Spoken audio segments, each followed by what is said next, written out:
Hey, what's up guys, it's redmountainking back with another video. I'm finally back. This time it's for real. I had just graduated high school 2 days ago with my Industrial Maintenance Apprentice 1 certification, which that means I am back. I'm going to be bringing more money and more effort into these videos. As you guys can tell, if you look at the video resolution, it is a lot better because I am recording with a Canon EOS Rebel T10. This is a $500 camera, and I would just like to say, I love it. This is the most expensive camera I own, besides my iPhone camera, which was, $1,000, but still, I'm finally ready to record a YouTube video. I know I was gone for like a month because I went on vacation. I was trying to finish up school and college, but I'm here. I'm back, I'm staying.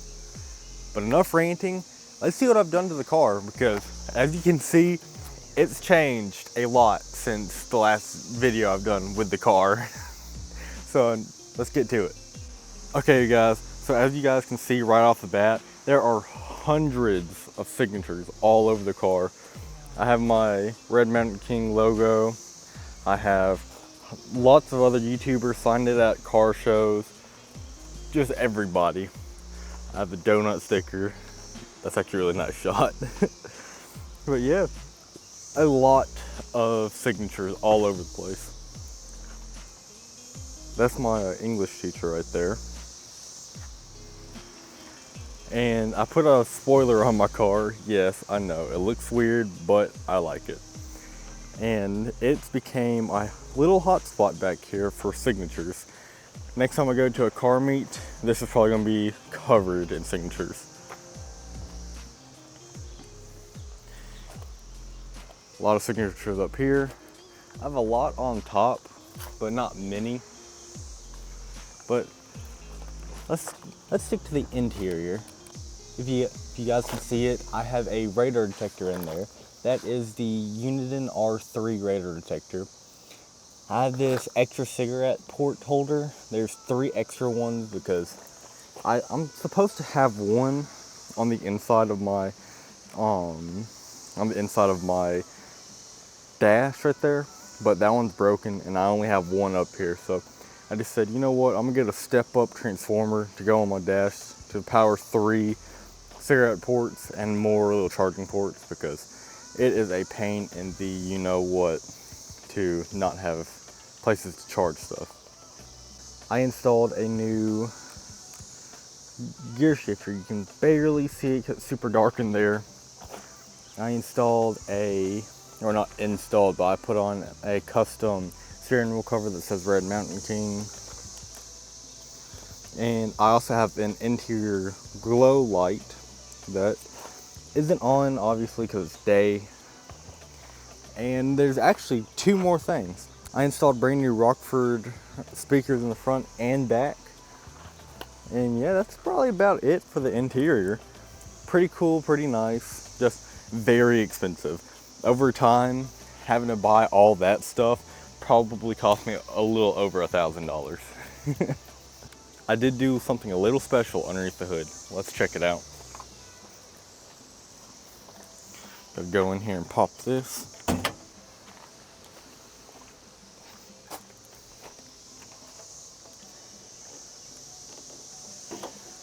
Ooh, that's hot.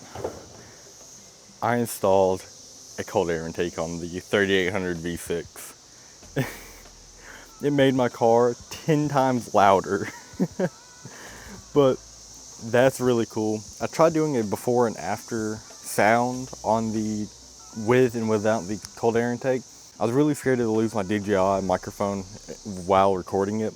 So I just said, you know what, scrap it. It's fine. But I have a little story to tell you about my oil. So if you guys can see that, there's oil all over the place on that top. I lost my funnel, right? I was at AutoZone, I lost my funnel, I was running a little low on oil. My mom, that's her car right there, she stole my funnel. So I was like, you know what, I'm running late, I have to get to my graduation. Let me just grab this quart of oil and pour it in real fast. Let's just say I missed that and a little bit got on my exhaust, and it caught flames right in front of me. It was the scariest thing I've ever had, or it's the scariest thing that's ever happened to me while working on the car. It blew up in flames and just hit me in the face. I'm like, oh shit, it hurt. I was scared that my car was done, and I was just like, forget it. But luckily I blew it down in time, so that's a plus. But yeah, enough ranting. Let's get this oil changed. Let's see. Ah, this is in the perfect spot. That's actually pretty cool. I was not expecting it to go in the exact spot I wanted it to go in. Working on gravel is the worst feeling in the world. But it is the only spot I can work on. I knew it was gonna be. What size is that? 14, what? The first GM bolt that's not a 14? Crazy. I need to go get a 15. I'm usually really good at grabbing the right bolt size, but apparently not. Gotta use the big tools. Not that size.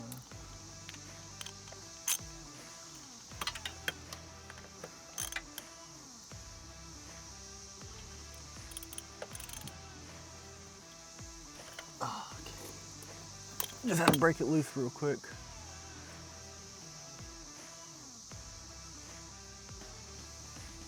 Let's see if I can get no oil on my hands.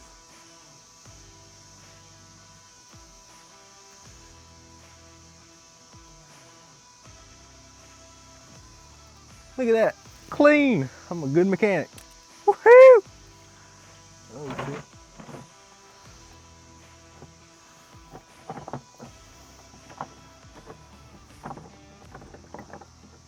I'm not a good mechanic. I spoke too soon.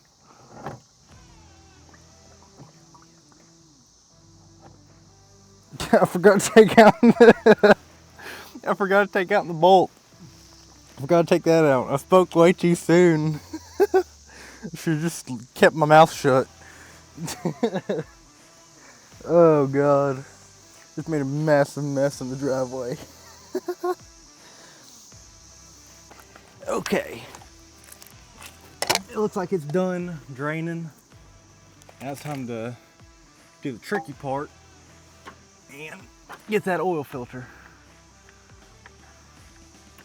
Gotta bolt this back up. Always make sure you bolt up your oil nut, or else you're gonna be running with no oil. It's gonna be out.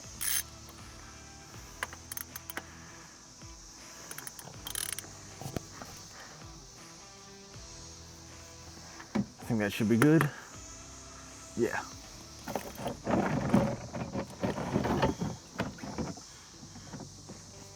Okay, you guys, it took probably about 20 minutes to actually get this thing off. It took about 20 minutes to get this oil filter off, but I finally got it loose. And for some reason, GM cars, the oil filter is like covering, or everything is covering the oil filter. So, yeah, it gets everywhere whenever you're trying to do your oil.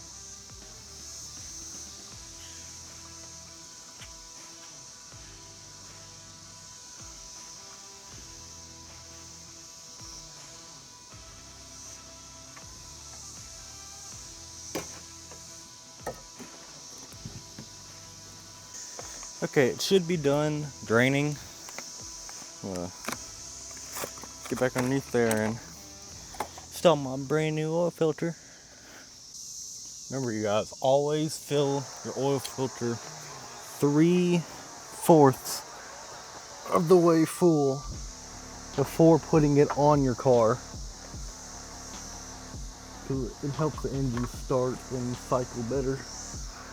So you're not having to sit there and run your engine dry.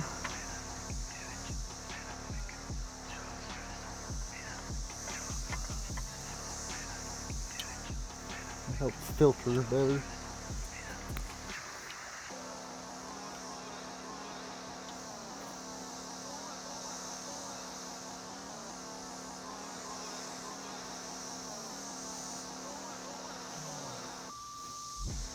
Okay, it is full, it is on.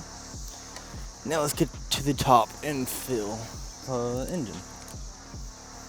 Okay guys, the most important part, the utmost important part I should say, is always have your funnel, or else you'll end up like me and catching your car on fire. This is a 5-quart, hang on. This right here is 10W30, it's a 5-quart thing of oil. And my engine only takes 4 quarts, but it's alright if you overfill it by a little bit. You don't have to worry about any of that.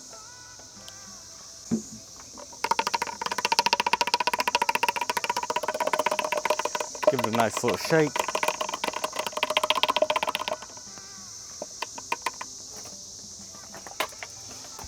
Alrighty. Make sure you put on your oil cap perfectly every single time.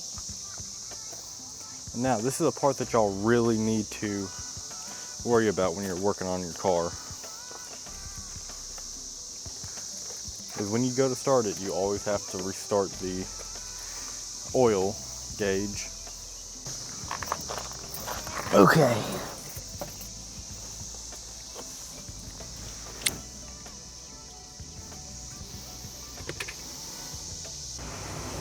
Okay guys, now I'm going to start the vehicle up.